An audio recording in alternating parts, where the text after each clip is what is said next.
tu vas partir avec. Tu n'es pas encore fatigué de cela. Tu comprends? Tu n'es pas encore fatigué de cela. C'est pour ça que tu t'entêtes avec Dieu, qui te parle. Dieu ne te parle personnellement. Vous voyez, Dieu utilise des moyens pour convaincre l'homme. Il dit, lorsque le consolateur viendra, l'esprit de vérité, il convaincra le monde en ce qui concerne le péché. La première action qu'il fait toujours, quand il n'est pas sur la bonne voie, il convainc ton frère que ce qu'il fait n'est pas bon, il faut laisser.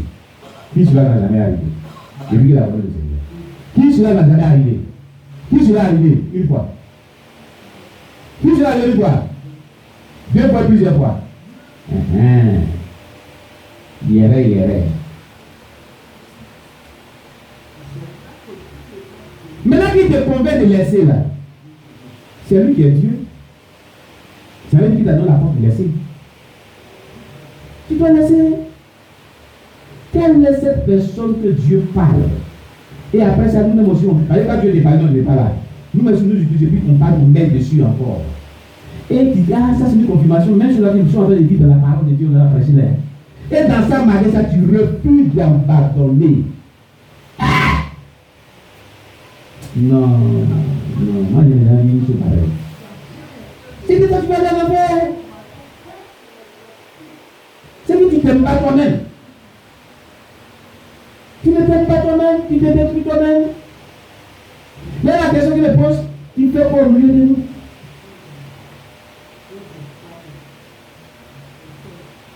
Tu fais que nous pose, tu fais quoi au milieu des enfants de Dieu?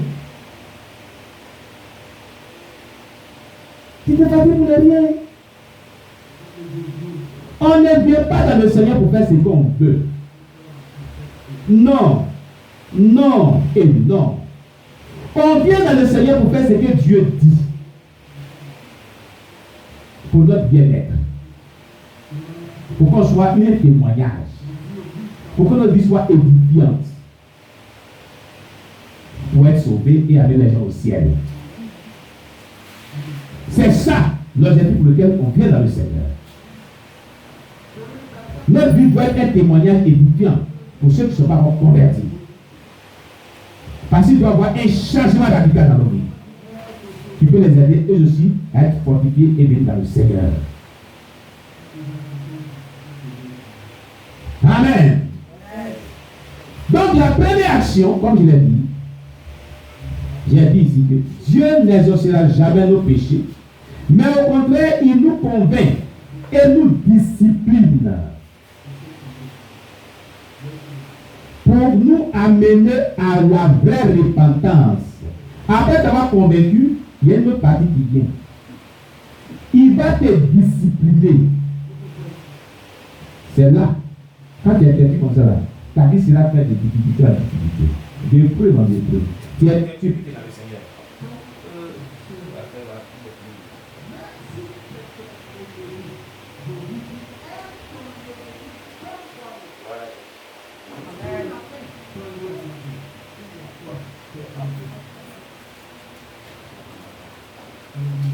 Amen.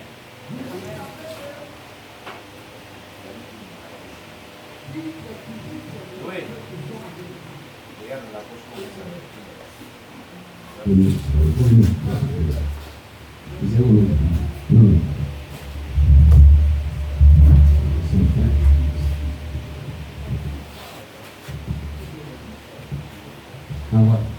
est-ce que nous, c'est tout à fait normal.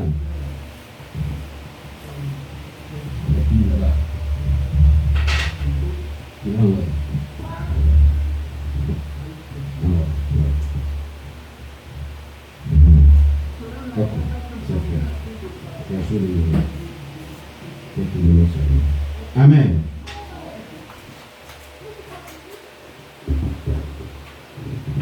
Gloire à Jésus.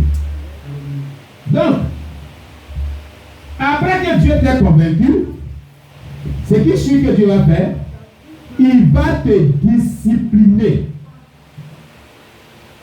Et c'est la partie la plus douloureuse de la marche chrétienne.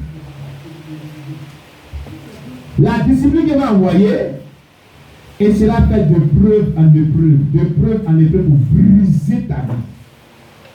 Pour que ton moi, ton ego soit brisé, ton orgueil soit brisé. Ça sera fait d'humiliation. Ça sera fait vraiment de détresse. Ça ne sera pas so facile. Mais si tu l'acceptes, tu parviens à la repentance vraie à 100%. À la vraie repentance. Donc il y a le fait de te convaincre et le fait de te discipliner. Il faut accepter ces deux principes-là.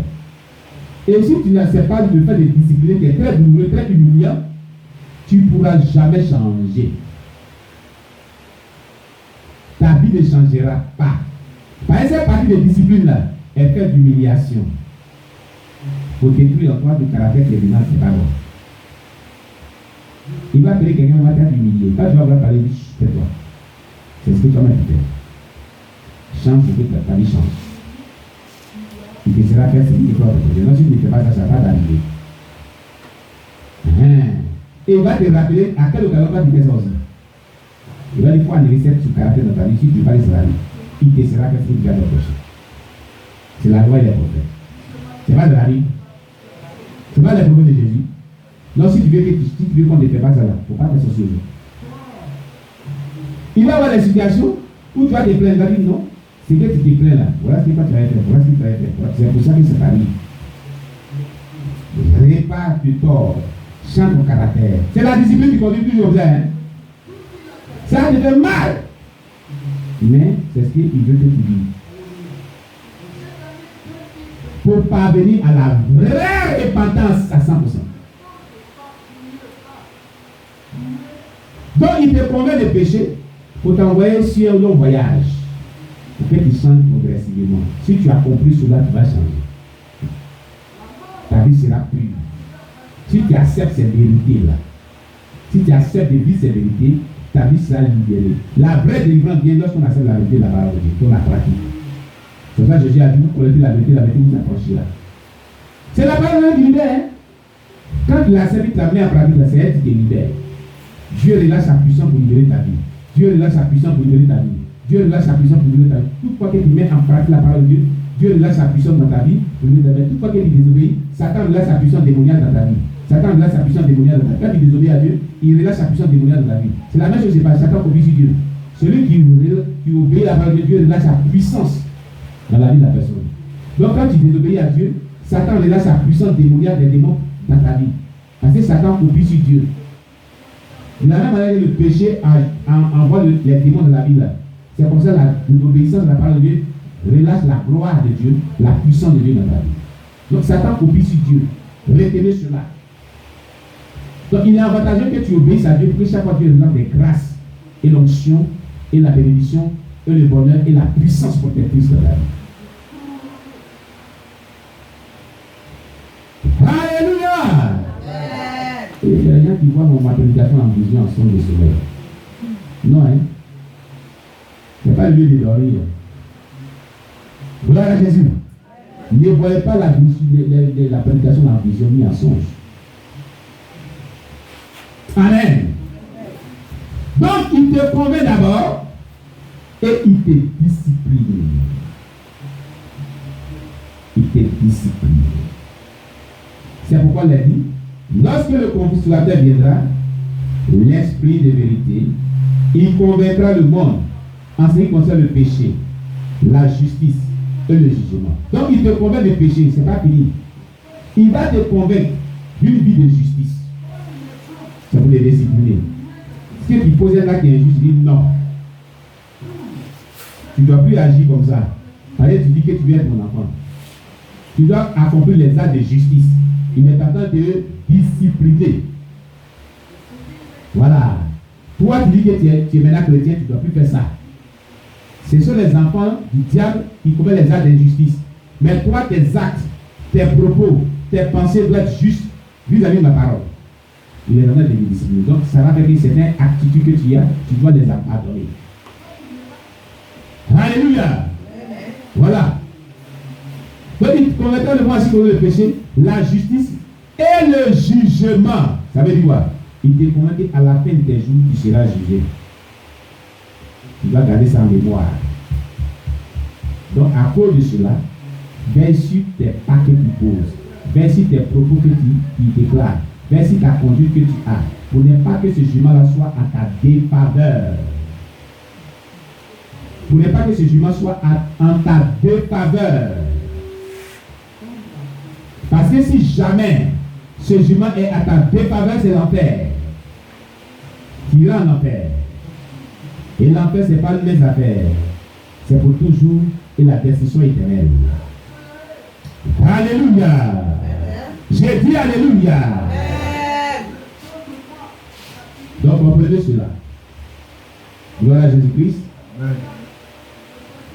Donc, il le fait pour t'amener à la vraie repentance. Proverbe chapitre 3, verset 1 à 12. Il y a dans les références d'abord. Proverbe chapitre 3, verset 11 à 12. 2 Corinthiens chapitre 7, verset 9 à 10. 1 Jean 1, verset 9. On va parcourir ce texte biblique. Proverbe chapitre 3, verset 11 à 12. Le premier passage. Proverbe chapitre 3, verset 11 à 12.